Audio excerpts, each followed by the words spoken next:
Le programme de développement durable à l'horizon 2030 appelle à la participation de tous les citoyens, dans tous les segments de la société, sans distinction de race, de sexe, d'ethnie ou d'identité. Ce principe d'inclusion met l'accent sur l'appropriation des objectifs de développement durable par tous et toutes. Pour impliquer tous les citoyens dans les initiatives de développement durable, il est indispensable de mener des processus de concertation inclusive, qui donnent la parole à tous les groupes sociaux, y compris les plus vulnérables. Conformément à un des principes du programme 2030, personne ne doit être laissé pour compte.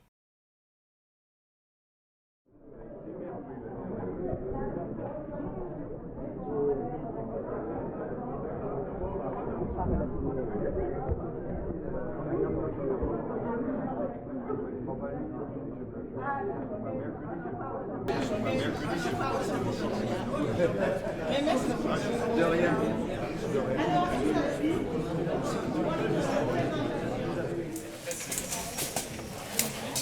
Vous nous envoyez ceux sur la concertation inclusive en salle 6 ? On fait comme ça, j'ai lu. Merci.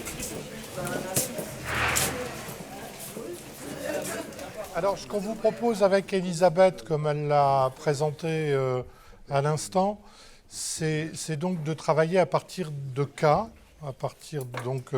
On a 5 intervenants qui sont là avec nous, pour que vous puissiez travailler ensemble sur, j'allais dire, peut-être les bonnes conditions ou les conditions de la bonne réussite d'une concertation inclusive, à partir de l'exemple qui vous est donné, mais en débordant aussi, évidemment, sur votre propre expérience et vos propres projets ou les choses que vous avez pu mener.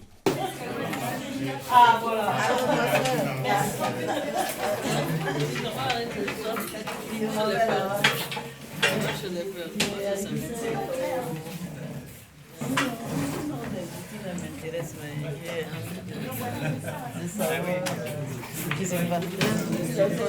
M'intéresse d'avoir aussi la contribution, justement vos contributions, parce que là on est en fin de deuxième phase et on est en train de définir la nouvelle phase du projet sur 3 ans, qui se veut une phase de désengagement.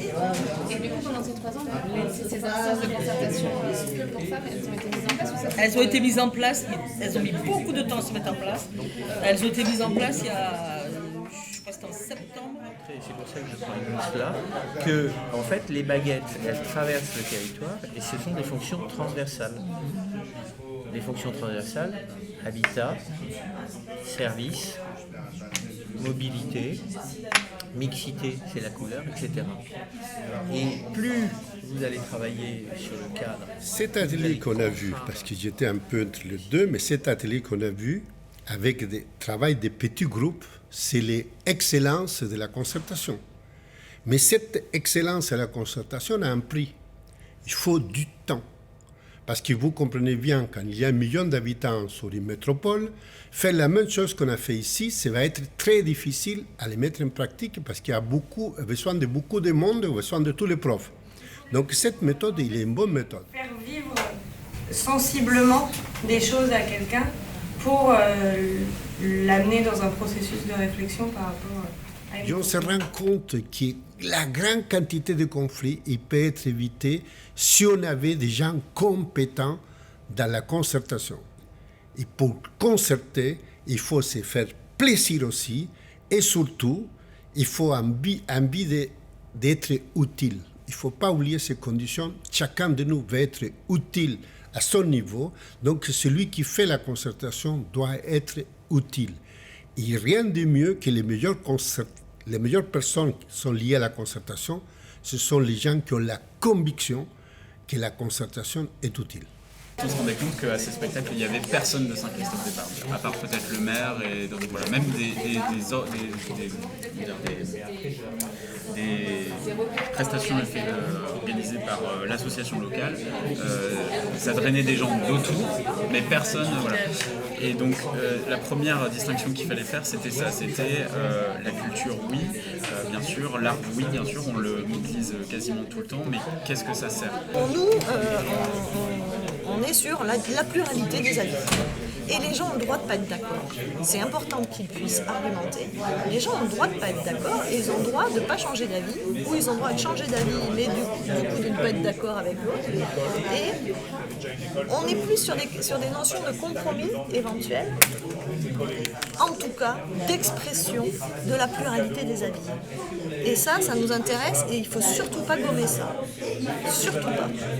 Parce que sinon, on renivelle par le bas. Ces rencontres très personnelles et au travers aussi d'ateliers qui sont créatifs, vous les avez générés là, c'est vraiment très très important. Je pense qu'on apprend plus comme ça que simplement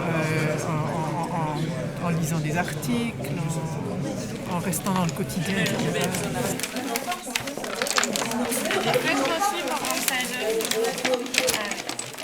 C'est des moments clés comme ça où je me rends compte de quels sont les éléments que je peux ensuite, moi, dans mon enseignement ou bien dans mes réflexions avec des collègues sur l'éducation pour le développement durable, comment est-ce qu'on peut employer ça, instrumentaliser ça de façon positive pour générer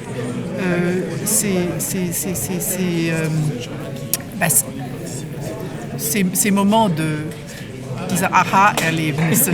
Oui, le déclic. Le déclic, voilà. Ouais. C'est important aussi de renverser un peu le regard et de voir ce que ces gens ont à dire avant d'essayer de les faire adhérer à notre vision des choses. Moi j'ai l'impression que sur ces questions environnementales, on est vraiment aujourd'hui sur quasiment des nouveaux missionnaires. C'est une forme de néocolonialisme environnemental. Aussi, par rapport à au cas sur lequel vous avez travaillé, qu'est-ce qu'ils deviennent les pêcheurs à l'issue de les pêcheurs se sont opposés jusqu'à encore récemment et donc font de la résistance. Vous avez noté la consigne. Les éléments favorables, moins favorables pour une bonne intervention. Pour moi, l'atelier a été bénéfique parce que par moments, je me suis retrouvé vraiment au cœur des activités qui me préoccupent en ce qui concerne la sélection des parties prenantes avec lesquelles il faut discuter pour pouvoir trouver une solution au problème. Parce que le tout n'est pas de pouvoir imaginer une solution en tant qu'expert et puis venir imposer aux populations, ça ne marchera pas.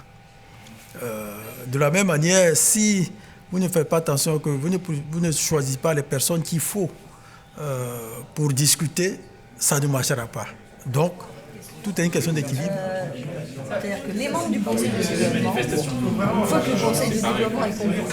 Comment faire? Quelle est la méthode qu'il faut utiliser pour justement pouvoir coopter les personnes adéquates pour mener la discussion? Et je pense qu'il y a eu beaucoup de pistes, de solutions qui ont été proposées au cours de l'atelier, pour lesquelles je pense que ça peut nous aider à pouvoir continuer ce travail de discussion, de concertation, pour que tout le monde se retrouve dans les décisions qui sont prises.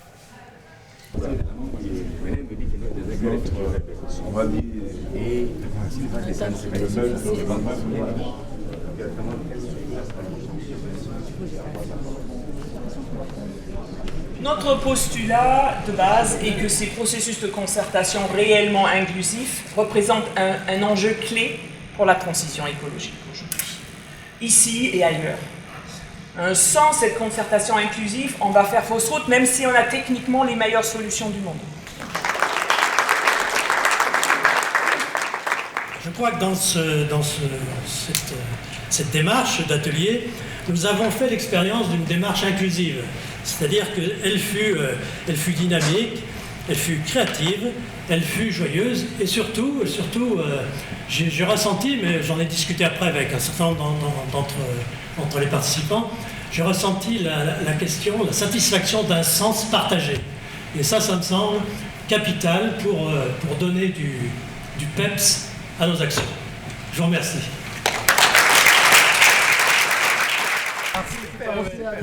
J'aimerais ça par écrit. C'est